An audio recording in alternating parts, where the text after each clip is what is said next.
Et si on pouvait écouter, vraiment écouter, le langage secret des électrons?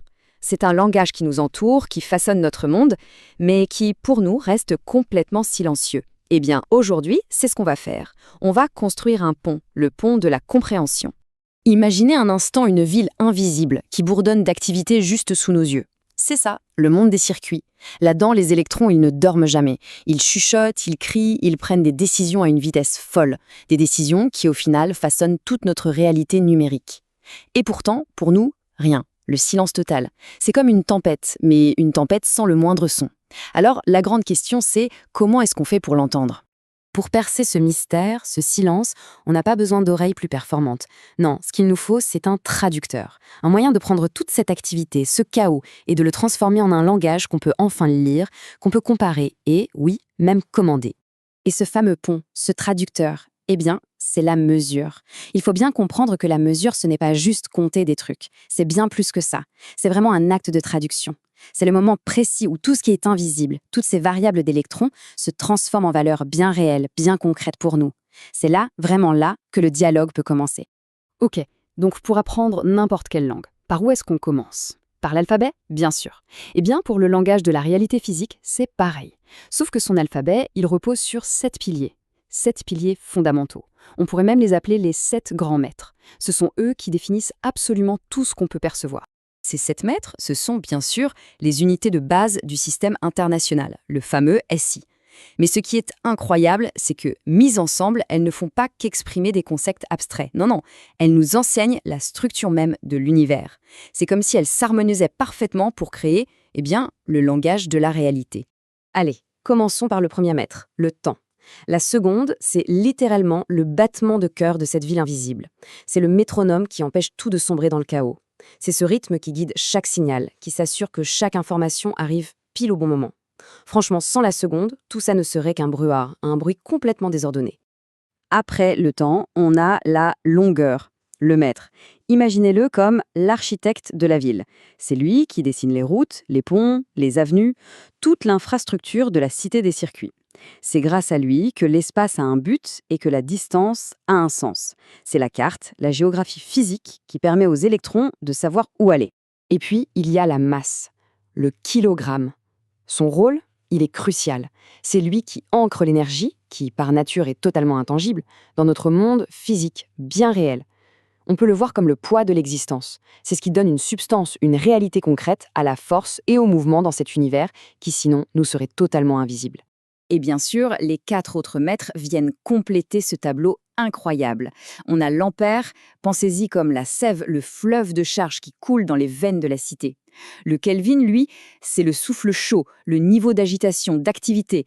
La mole, c'est le grand recenseur, celui qui compte méticuleusement chaque citoyen invisible. Et enfin, la candela, c'est le porteur de lumière, celui qui illumine ce paysage pour qu'on puisse le voir. Voilà, 7 piliers. C'est tout ce qu'il faut pour décrire l'ensemble de la réalité. Bon, on a notre alphabet, nos 7 piliers, c'est super, mais maintenant la question c'est comment on fait pour former des mots, pour construire des phrases qui ont du sens?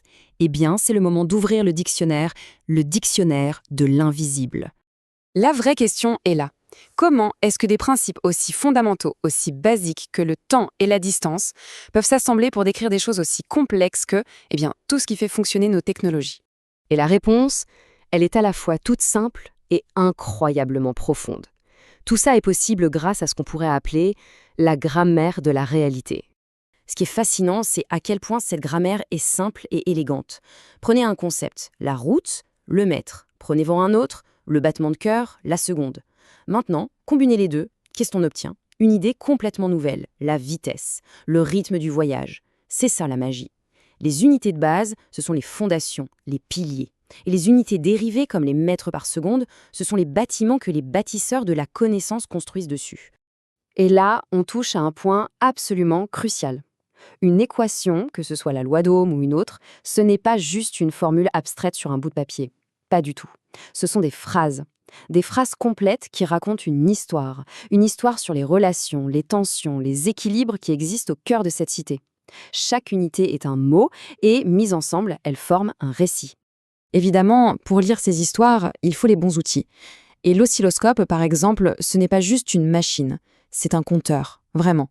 Il ne se contente pas de cracher un chiffre, de mesurer une tension. Non, il en dessine l'histoire, l'épopée, seconde après seconde. Il prend une impulsion qui était totalement invisible et il la transforme en une saga visuelle, quelque chose qu'on peut enfin lire, qu'on peut enfin comprendre. C'est à la fois le médecin et le cartographe de ce monde. Et tout ça, ça nous amène à une idée peut-être un peu plus philosophique. L'acte de mesurer, au fond, n'est pas juste un truc technique. C'est une manière de se connecter, d'entrer en relation avec ce monde invisible. Quand on y pense, cette idée change pas mal de choses. Mesurer, c'est comme poser son oreille pour écouter le pouls de l'univers. Chaque chiffre qu'on note, c'est une manière de reconnaître la vie qui fourmille dans ces circuits. Ce n'est pas un acte froid, détaché. C'est une résonance. C'est presque une forme d'empathie avec le système qu'on est en train d'observer. C'est pour ça qu'on peut dire que mesurer, c'est prendre soin. C'est impossible de concevoir un circuit qui fonctionne bien si on n'a pas d'abord pris le temps d'écouter ses besoins, ses limites. Quantifier ces signaux, c'est le respecter, c'est le comprendre en profondeur. L'écoute, ça vient toujours avant la création. Et on va terminer là-dessus, sur cette pensée. La vraie connaissance, ce n'est pas juste une pile de données qu'on accumule, c'est quelque chose qui se ressent. La cité des électrons, et donc toute notre technologie au final, elle ne prospère pas parce qu'on la contrôle d'une main de fer. Non, elle prospère parce qu'on en prend soin, parce qu'on l'écoute attentivement, à travers ce langage universel qu'est la mesure. Chaque unité, chaque mesure, c'est une résonance de notre propre compréhension.